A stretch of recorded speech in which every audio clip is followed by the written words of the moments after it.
Alright, coordinate geometry part 3. So we've already looked at the distance formula, we've already looked at the midpoint formula, and the last thing we're going to look at is now the gradient formula. Cool. So gradient, you should have learnt, is represented as the letter M. That's the universal way of writing it. I know you might get confused, you think it might be G, or you might think M is midpoint. It's not, it's actually M. And the only reason why that is because later on we're going to learn how to write in gradient intercept form. And gradient intercept form is Y because mx plus b, where the M is going to be our gradient. Cool? So universal problem. It must be M. Now, the gradient formula you should have learned initially was rise over run, right? My rise over run. Now, that just simply means how far have you gone up? So my rise over my run compared to how much have you horizontally gone across. So you run obviously on ground. Ground is horizontal, and that's how you remember run, and that's rise up, of course. Okay, so rise over run. Nice and straightforward. You're going to work out your slope of your line. Now, the one problem with this rise over run method is that you got to check for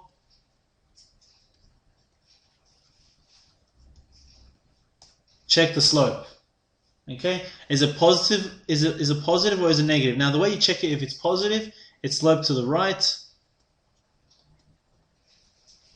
If it's negative, it's slope to the left.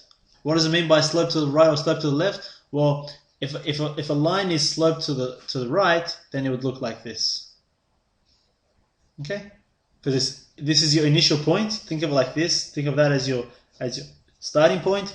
And if it's going to go to the right, then that's how it would look like. If it's going to go to the left, you can see obviously it's going to look like that. That slope to the left. Okay, so this line here, for example, that's a positive slope. Okay, if it looks like that, so another question, so something like that, that's slope to the left. Slope to the right, slope to the left. Slope to the right, slope to the left. Make sense? All right, perfect. But then that's what you should have learned before, like in year 8 or so. Now in year 9, year 10, what we're going to look more into is, as this topic says, coordinates, right? Rise. Now, if you looked at rise, what value is that? Is that my y value or x value? Rise. Y value, right? So it's going to be y. Now again, it doesn't matter if it's y1 or y2, as long as this one here is going to be the same one. If it's 1, it's 1. If it's at 2, it's 2. I'm going to do the universal one, which is y2 minus y1 over x2 minus x1. Okay, but again, if it was y1 minus y2 over x1 minus x2, it's the same thing. Okay, so we're not too fussed about that as long as these ones match.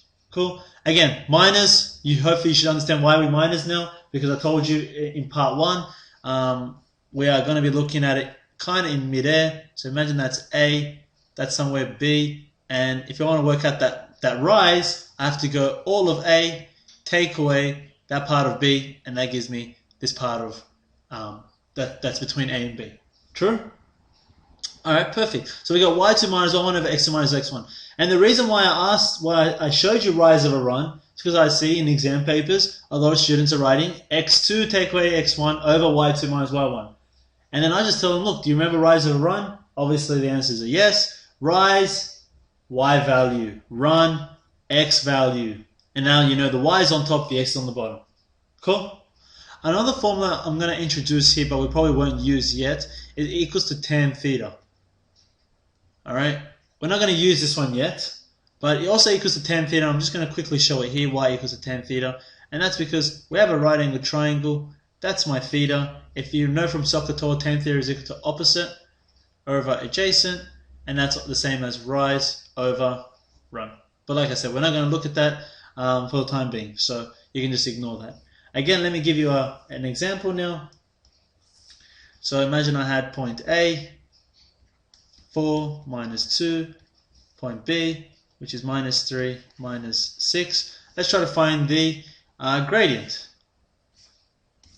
Okay, so M is equal to y2, so let's label it again, x1, y1, x2, y2. So y2, which is minus 6, minus minus 2.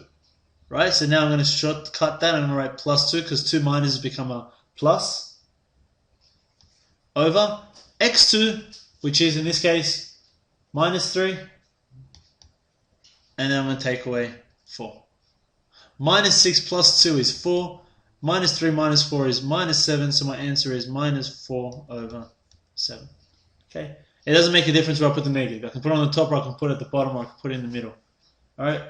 Negative, it doesn't matter as long as you know it's to the whole thing.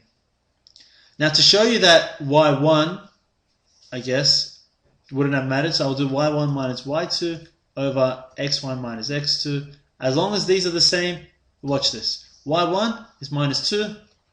y2 is minus 6. So again, we're going to minus 6, which becomes plus 6 over x1, which is 4. We're going to take away 3. So that's 4, take away 3 is plus 3. That's 7. Minus 2 plus 6 whoops, I wrote that wrong. y1 is minus 2, y1 minus y2, plus 6 over x1 minus x2. Did I do this one wrong? y2 minus y1 over x2 minus x1.